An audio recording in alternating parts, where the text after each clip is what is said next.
So I recently did an outdoor family portrait. And the two main cameras that I used were the Nikon D7200 along with a 70 to 200 millimeter f2.8 Nikkor lens. Now this is my favorite lens for all types of portraiture, whether it's family, bridal portraits, engagement portraits, on the wedding day, and of course you can also use this great lens for candids. And the other main camera that I used was the Fujifilm X-100T. And both of these cameras have similar size sensors. They have the APS-C sensors. And Fuji calls the X-100T a premium compact. And it certainly is. Not only do you get great image quality out of this camera, as well as a Nikon, naturally, but the workmanship on this compact camera is really, really fantastic. So these are both great cameras, and you can't really compare them side by side because they're different. One, of course, is a premium compact. The other one is a digital SLR. But we're going to take a look at the images that you can get using mainly these two setups.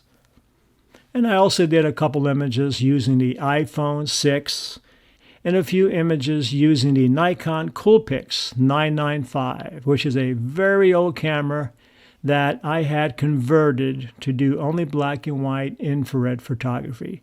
And this is a pretty amazing camera. It's relatively low resolution, only 3 megapixel size sensor in there. But the images, they still hold up if you're going to be using this for some kind of an album or slideshow. I have sold some wall portraits using this camera, but I can only go as large as 20 by 24 because of the smaller megapixel size sensor in here. So let's take a look at some of these images here. I started with the Fujifilm X-100T, and in this particular case, both cameras were on the tripod. So here we're looking at the Fuji X-100T, which has a prime lens, that's a fixed lens on here, of 23 millimeter, which is actually equivalent to a 35 millimeter lens in the full frame camera. So if we're looking at the first image here, it's relatively a nice image, but it's pretty much a snapshot because if you look at it, you can see the dark eye sockets, and this is what happens when you're doing an outside portrait and you don't have any kind of light that's getting in there to brighten up that area. So when I do a family portrait or really any kind of an outdoor portrait, I'm either going to use a reflector or sometimes I'll put a flash on the camera and I'll use that as fill. In this particular case here, I brought along my Quantum Q flash on a light stand, and I had the flash as we're looking at the subject to my left, probably about maybe 8-10 feet away from the camera, of course aiming at the family. So I wanted to bring in a little bit more light so we can not only open up those dark shadows in the eyes, but we can also expose their bodies properly because they were in a dark area as compared to what the background was. Now, when I use the Quantum Q flash, I always set it to manual, and you can adjust it from full manual, half power, all the way down to its 64th power. And I really like using this manually because the results never vary. So as long as I know what ISO I'm shooting, how far away it is, I can depend on getting the same power output all the time. So as we look at the first image, we can see the dark shadows in the eyes, and then by using the Quantum Q flash, we can see how it gets rid of those dark eye sockets. And then we crop it in a little bit closer, and then here we've added a little bit more contrast to it, and then you can suit this to your personal taste. Now notice on all these images, the exposure was the same. They were all taken at 1/200th of a second at f2.8. The ISO was set to 400, and of course using the Fuji 23 millimeter lens. So let's look at another portrait here of just a mom with her daughter. And then on the first one here, this is just natural light. Now, I always try to find a location where I have a little bit of light coming in that I can use for a hair light or sometimes a kicker light that comes in from the sides and maybe just adds a little bit of light around the bodies or the hair. So we get a nice little separation in there. And that's what we have here. So this first one is natural light, but the lighting is really terrible. You can consider this a snapshot also. And then even if we brighten it up some, we can see that the background is fine, but we have some really dark eye sockets again, and this is very unflattering. And then on the next image, we're going to turn on the quantum flash, and then we can see how those dark eye sockets now disappear. We have light in the sockets. We even have a catch light in there. And this particular one here now was taken using the Nikon D7200, again, the 70 to 200 millimeter lens. And in this particular case, it was set at 116 millimeter because it's a zoom lens. And a 30th of a second, f3.2. We were also again at ISO 400. So as we look at another image here of the mom with her daughter holding up their necklaces, you could see that we have some background blur here. And again, this is the 70 to 200 millimeter. And again, we're at 116 millimeter. So next I took this into Adobe Photoshop. I cleaned it up a little bit, did a little bit of retouching in the eyes. And then what happens if we get rid of some of the distraction in the background? And even on the right side, there's a branch coming down that's kind of distracting. And then here we end up with a nice image of the mom with her daughter. And then if we want to, we can even add a little bit of soft focus to it, like you see here.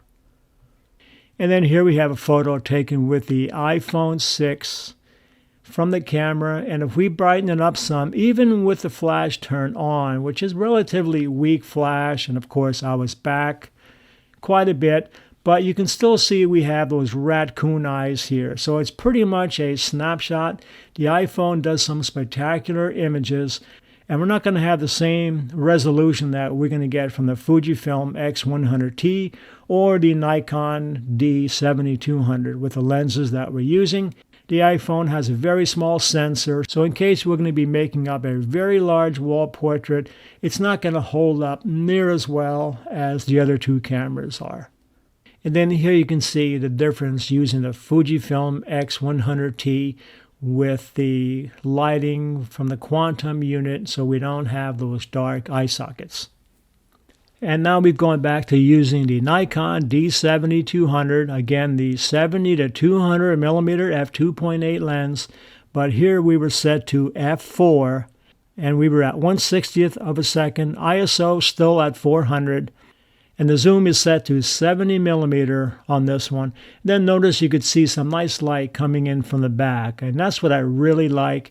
And of course, by using that quantum Q flash here, we get some nice lighting, we get little catch lights in the eyes, and then we get rid of those dark eye sockets. And then same thing on this particular portrait here. Same lens, Nikon D7200, but here we're set to 78 millimeter at f3.2, and a 30th of a second ISO was still at 400. So just to add more variety into the family portrait shoot, we're going to bring the Fuji X-100T back, and we're going to do some neat wide angle stuff here. On this first one here, I changed the setting to the advanced filter mode, and I changed it to pop color. And pop color, it just over exaggerates the colors a little bit more, giving a little bit of contrast. And on the next one here, I use the dynamic tone filter. The dynamic tone filter on here really increases the contrast quite a bit. And then notice on here, of course, using this wide angle lens, we get a way different perspective. And you do have to be careful when you're using a wide angle lens because you're getting that unusual wide perspective. You want to be careful so you don't get any unflattering look. So you just have to keep your eye open. So when I do a family portrait session, I like to break it up. So I'm going to include not only the telephoto look, but I'm also going to include a wide angle lens so we get a completely different perspective where we can include the environment that really breaks it up. So this way, if I'm going to be showing them a slideshow that they see, it's going to be not the same thing over and over again, but it's going to be a whole story. It's going to be a complete look when they're watching that show. And this way, they're going to just about want them all. And that's what I like. So here we're going back to using the dynamic tone in the Fuji.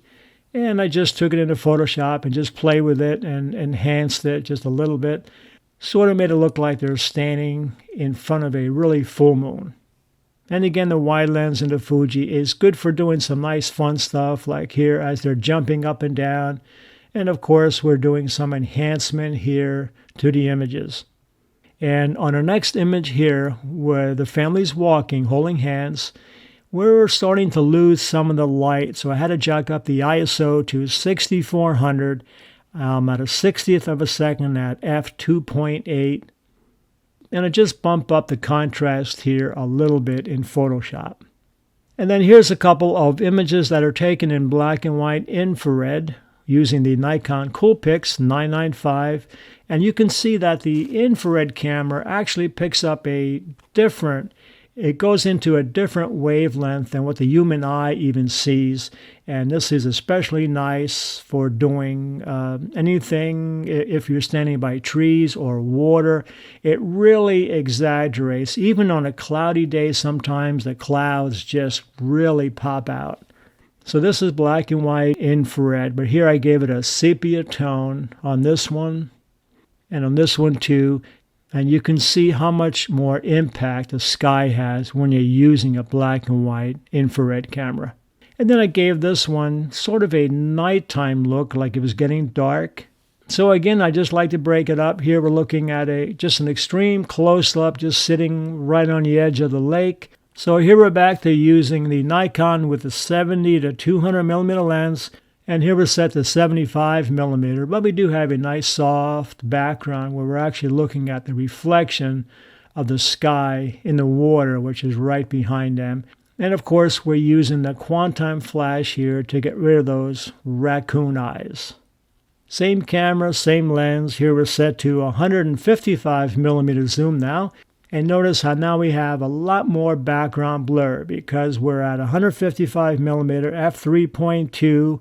But we're also pretty far from the background on this. So we're getting a nice soft tone here. And of course, the quantum is being used here also.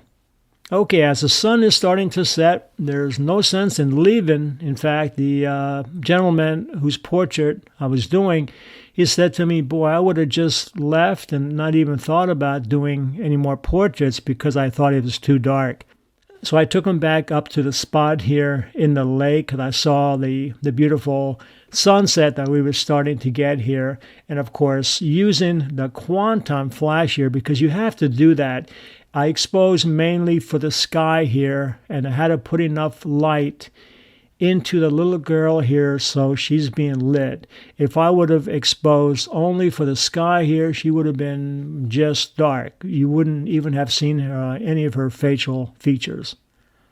So here we're set to, because we're losing the light at 1000 ISO, 1/100th of a second at f3.5, and have my lens zoomed to 78 millimeter. And then we bring in the whole family again right by the lake where the sun is starting to set. And of course, we're using the light from the quantum to light the subjects. We're exposed pretty much for the sunset here. And the setting is the same, ISO 1000.